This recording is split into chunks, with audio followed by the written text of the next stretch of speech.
kita harus memaknai dua kalimat ini sebagai persaksian. Maka lama-kelamaan kita hanya menyaksikan, mengaku muslim. Nah, mengapa?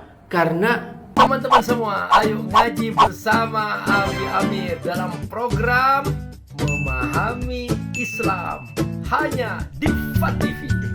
Ar-Rahman 'allamal Qur'an khalaqal insan 'allamahul bayan. Jangan lupa donasi untuk keberlangsungan FAT TV ini. Insya Allah semua yang Anda donasikan Allah akan mengganti dengan lipat ganda, karena di sini Anda beramal jariah. Ayo bergabung dalam dakwah FAT TV. Semoga Allah berkahi. Benar-benar menjadi hamba Allah, supaya kita benar-benar ikut ajaran Allah secara kafah, secara utuh, dan supaya kita benar-benar komitmen terhadap tujuan hidup ini sebagai hamba Allah, siap ikut Allah, siap mencontoh Rasulullah. Kita harus memaknai dua kalimat ini sebagai perjanjian, sebagai ikrar, sebagai sumpah. Makanya setiap hari kita mengulang-ulang dua kalimat ini dalam hidup kita. Ada azan, asyhadu an la ilaha illallah wa asyhadu anna Muhammad Rasulullah. Salat kita mengulang lagi, asyhadu an la ilaha illallah wa asyhadu anna Muhammad Rasulullah. Salat fardu, salat sunnah, bahkan ada at-tasyahhud awal, sampai ada istilah rukun salat itu at-tasyahhud. Jadi dari kata syahida yashhadu, maka ini ada maksud. Memang kalau diterjemahkan dalam bahasa Indonesia artinya persaksian. Asyhadu, aku bersaksi. Tapi kalau hanya pemaknaan ini sebatas persaksian, maka lama-kelamaan kita hanya menyaksikan. Aku bersaksi tiada Tuhan selain Allah. Aku bersaksi Nabi Muhammad utusan Allah. Itu aja. Nah, sekarang karena itu hanya diartikan sebatas persaksian, akhirnya banyak orang menyaksikan. Jadi tidak komitmen, tidak bersungguh-sungguh. Ya muslim, benar.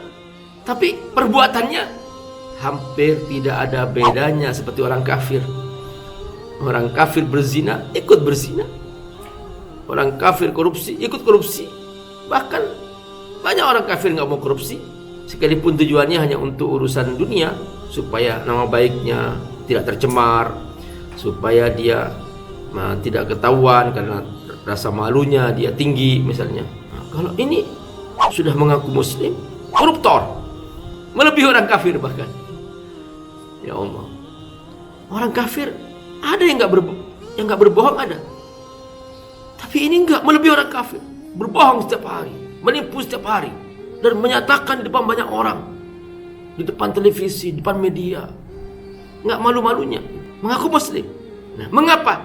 Karena dua kalimat syahadat ini, asyhadu an la ilaha illallah wa asyhadu anna Muhammad Rasulullah, diartikan sebatas aku menyaksikan.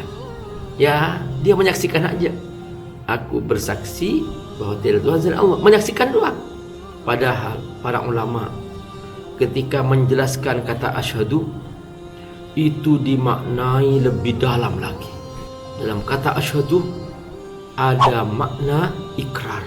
Jadi kalau kita berkata asyhadu alla ilaha illallah, aku berikrar, aku siap ikut Allah. Wa asyhadu anna Muhammad Rasulullah, aku berikrar, aku siap mencontoh Rasulullah. Nah, ini makna pertama. Jadi dalam kata asyhadu ada makna ikrar. Nah, makanya diulang-ulang, karena tabiat ikrar ini diulang-ulang. Contoh misalnya, setiap hari para militer itu mereka punya sumpah-sumpah setia yang harus diulang setiap hari. Disebut dengan Sabta Marga. Maka mereka sumpah setia itu namanya sumpah prajurit, diulang setiap hari. Nah, ternyata kita setiap hari mengulang ini. Nah, kalau mengulang setiap hari hanya sebatas menyaksikan, ini kurang greget, kurang menggerakkan. Inilah dia yang harus digerakkan. Setelah kita teliti, ternyata para ulama menyebutkan bahwa di antara dimensi asyhadu itu ada makna ikrar. Begitu kita mengucapkan asyhadu alla ilaha illallah, aku berikrar siap ikut Allah. Wa asyhadu anna Muhammad Rasulullah, aku berikrar siap menjadi Rasulullah SAW. Dengan makna ini saja, kalau setiap orang beriman mengerti seperti ini, kita nggak yakin bahwa akan ada orang Islam yang mau mencuri setelah menjadi seorang muslim. Ada orang Islam mau mabok, mau berzina, apalagi korupsi, apalagi berbohong. Berbohong ini termasuk dosa besar. Bahkan ketika Rasulullah SAW ditanya, ya Rasulullah, wahai Rasul, hal yasrikul mu'min, apakah ada orang beriman mencuri? Qala na'am, ada. Padahal mencuri dosa besar. Hal yazinil mu'min, apakah ada orang beriman berzina? Qala na'am, ada. Padahal berzina dosa besar. Lalu dia berkata, ya Rasulullah, hal yakdzibul mu'min, apakah ada orang beriman berbohong? Qala la, tidak mungkin orang beriman berbohong. Berarti ketika seseorang sudah biasa berbohong, sudah tidak punya iman lagi. Makanya ketika Nabi menceritakan orang munafik, Nabi menyebutkan 3 hal. Ayatul munafiq salas, 3 ciri orang munafik. Idza haddasa kadzaba, ketika dia berbicara berbohong. Wa idza wa'ada akhlafa, ketika dia berjanji dia mengingkari. Wa idza tumina khana, ketika diberi amanah berkhianat. Makanya kata Nabi, tidak mungkin ada orang beriman berdusta. Tidak mungkin kalau dia punya iman berbohong. Berarti orang yang suka berbohong, dia sudah melebihi dosa-dosa yang lain.